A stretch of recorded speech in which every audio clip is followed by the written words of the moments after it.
Hello दोस्तों, अद्भुत कहानी सागर में आपका स्वागत है। आज की हमारी कहानी है छूछक।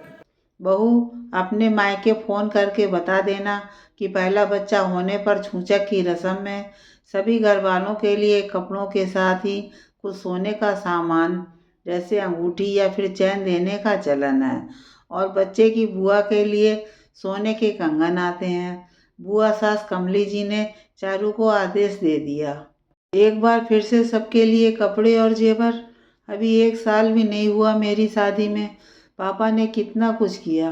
परिवार में अकेले पापा कमाने वाले, उस पर दादी की डॉक्टर और दवाई का खर्चा, और सोहम की इंजीनियरिंग का खर्चा, और इन सब के बीच मेरी शादी के लिए लिया लोन। फिर से इतना भारी खर्च कैसे पूरा कर पाएंगे। काश मुझे पता होता कि बच्चा पैदा करने पर एक बार फिर मेरे मायके वालों को नोचा जाएगा तो मैं बच्चा पैदा ही नहीं करती।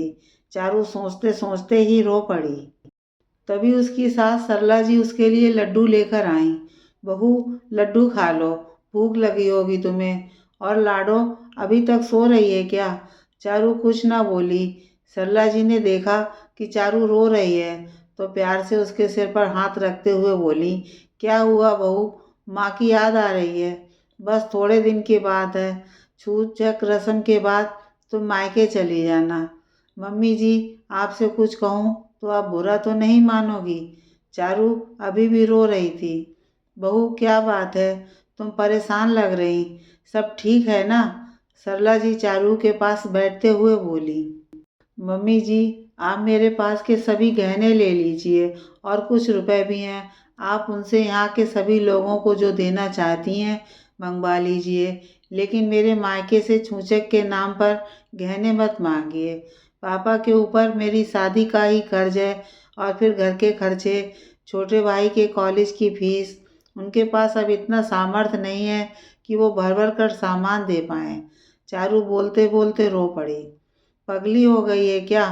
खबरदार जो अपने गहने और रकम देने की बात दोबारा की। मैं हूं ना, फिर क्यों फिक्र कर रही? तुम सिर्फ आराम करो और खुश रहो।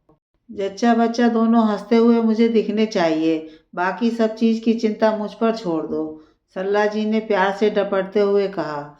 लेकिन मम्मी जी, बुआ जी ने आदेश दिया है कि पहले बच्चे के छूछक पर सभी रिश्तेदारों नंदों के लिए कपड़े और जेवर आने चाहिए, चारू ने बताया।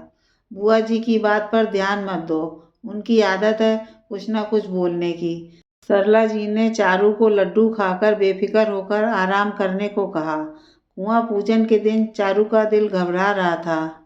पड़ोसी और रिश्तेदारों से घर भर गया था। सुबह से कमली बुआ जी 4 बार उससे बोल चुकी थी। बहू, मायके में अच्छे से बता दिया था ना कि क्या क्यों लाना है। हाँ जिज्जी, मुझे भी देखना है कि सरला के समझाने से क्या आता है। मेरी बहू के मायके से तो आप सभी के लिए बनारसी की साड़ी और सोने के कंगन आए थे, याद है ना जिज्जी? सरला की जेठानी ने घमंड से कहा और तीखी नज़र से चारू को देखा। अरे जिज्जी और भाभी, आप बहू से क्या पूछ रही? यहाँ आइए और देखिए चारू के मायके से क्या क्या आया है। सरला जी के आवाज़ से सभी उनके पास चले गए। चारू ने देखा उसका भाई सोमेश आया हुआ है।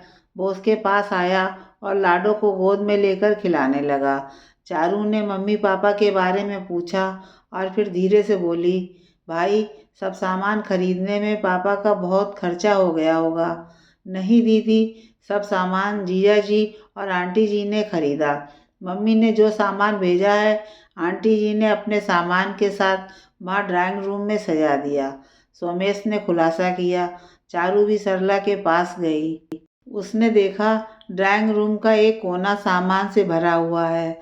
सभी रिश्तेदारों के कपड़े, नंदों के लिए अंगूठी, बेबी के ढेर सारे खिलौने और उसके मायके से आया हुआ सामान भी वहाँ रखा था।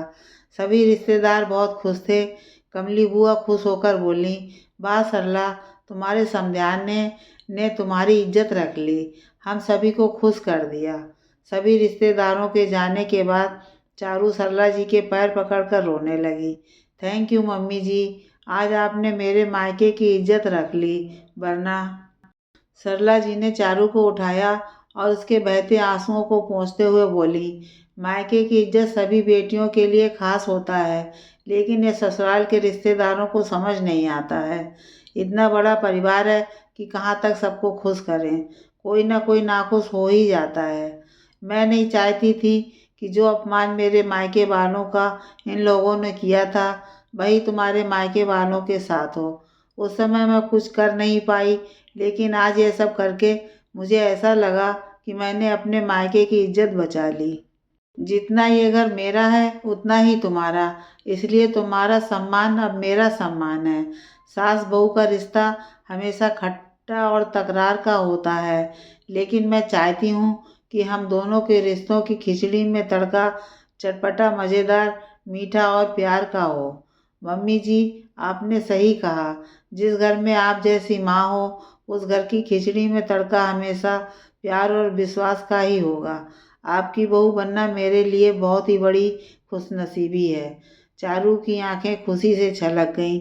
सरला जी ने चारू को ऐसे गले लगाया जैसे बरसों का कोई दर्द आज दूर हो गया हो।